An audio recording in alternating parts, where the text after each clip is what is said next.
दोस्तों, जब से जियो आया है और जब से हमारे देश में डिजिटल क्रांति आई है, तब से हमारे पास करियर के इतने सारे ऑप्शंस आ गए हैं, करियर के इतने सारे विकल्प खुल गए हैं कि कोई भी व्यक्ति अपने इंटरेस्ट के अनुसार अपनी मनचाही फील्ड में ऊंचे से ऊंचे मुकाम को हासिल कर सकता है, अगर वह पूरी लगन और मेहनत से प्रयत्न करे। कोई भी युवा गाँव से है या शहर से, वह गरीब है या अमीर है, या वह जिस भी पृष्ठभूमि से आया हो, आज के इस डिजिटल युग में सभी एक ही प्लेटफॉर्म पर हैं, जहां सभी के पास हर प्रकार की नॉलेज, इन्फॉर्मेशन व जानकारियां एक क्लिक पर उपलब्ध हो जाता है। लेकिन बहुत ही कम ऐसे नौजवान होते हैं जो इन सब का लाभ उठा पाते हैं और अपने लक्ष्य, अपने गोल को अचीव कर पाते हैं। अधिकांश व्यक्ति तो कैरियर की भरमार व इन्फॉर्मेशन की इस बाढ़ में बह जाते हैं और अपना ठिकाना, अपना लक्ष्य ही नहीं ढूंढ पाते हैं। दोस्तों, मैं आपको एक कहानी सुनाता हूँ, आप इसे लास्ट तक जरूर देखें, क्योंकि इसे देखने के बाद आपको जीवन में क्या करना है और क्या नहीं करना है ये सब पता चल जाएगा। एक बार एक व्यक्ति स्वामी जी के आश्रम में आया और आते ही स्वामी जी के चरणों में गिर गया। वह आदमी बहुत ही दुखी और परेशान लग रहा था।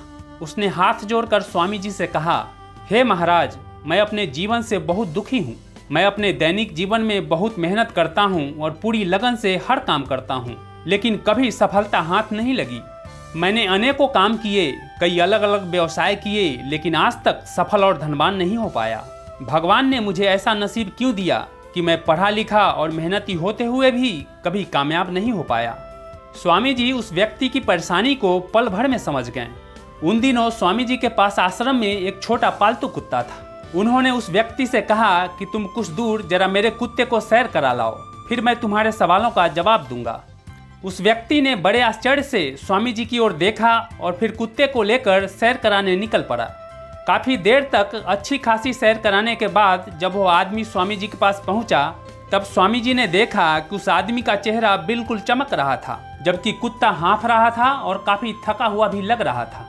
स्वामी जी ने उस व्यक्ति से पूछा कि ये कुत्ता इतना ज्यादा कैसे थक गया, जबकि तुम तो अभी भी तरोताजा और बिना थके हुए लग रहे हो।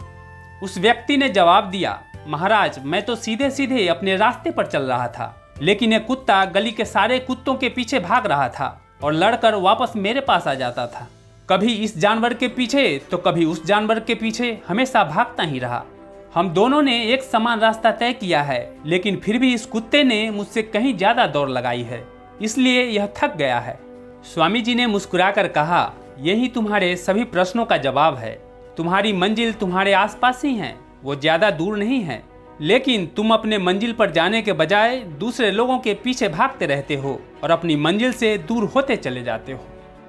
दोस्तों, आज के इस डिजिटल युग में जहां कैरियर के इतने सारे विकल्प उपलब्ध हैं कि अधिकतर नौजवान डिस्ट्रैक्ट हो जाते हैं, भटक जाते हैं।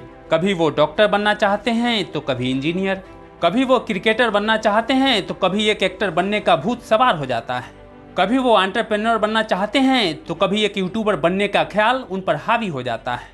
उन्हें लगता है कि वो ये भी कर सकते हैं, वो भी कर सकते हैं और सब कुछ कर सकते हैं। दोस्तों, यही वो ट्रैप है जहां अधिकांश नौजवान फंस जाता है, स्टक हो जाता है और अपने लाइफ में कुछ बड़ा अचीव नहीं कर पाता है। मैं ये नहीं कहता कि एक व्यक्ति ये नहीं कर सकता या वो नहीं कर सकता। एक इंसान में इतनी क्षमता होती है कि वह कुछ भी कर सकता है, लेकिन सब कुछ एक साथ करना या हर जगह हाथ डालना सही अप्रोच नहीं है। आप सबसे पहले अपना एक लक्ष्य निर्धारित करें, एक गोल सेट करें, क्योंकि जीवन में एक निश्चित लक्ष्य रखने वाला व्यक्ति अपनी सारी एनर्जी, अपनी समस्त ऊर्जा को आसानी से अपने लक्ष्य की ओर केंद्रित कर देता है, जिससे वह बड़ी तेजी से दिन प्रतिदिन अपने मंजिल के समीप पहुंचता जाता है और जीवन में एक के बाद एक सफलताएं अर्जित करता है।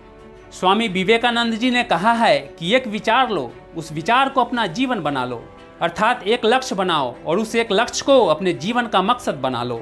उसके बारे में सोचो, उसके सपने देखो, उस विचार को जियो। अपने मस्तिष्क, मांसपेशियों, नसों, शरीर के हर हिस्से को उस विचार में डूब जाने दो और बाकी सभी विचारों को किनारे रख दो। यही सफल होने का तरीका है। दोस्तों, जीवन में वो कौन सा एक लक्ष्य है, वो एक सपना है जिसे आप सबसे पहले पूरा करना चाहते हैं? नीचे कमेंट करके जरूर बताएं। और अंत में मैं एक बात कहूँगा कि मदिरालय जाने को घर से चलता है पीने वाला, किस पथ से जाऊँ असमंजस में है वो भोला भाला।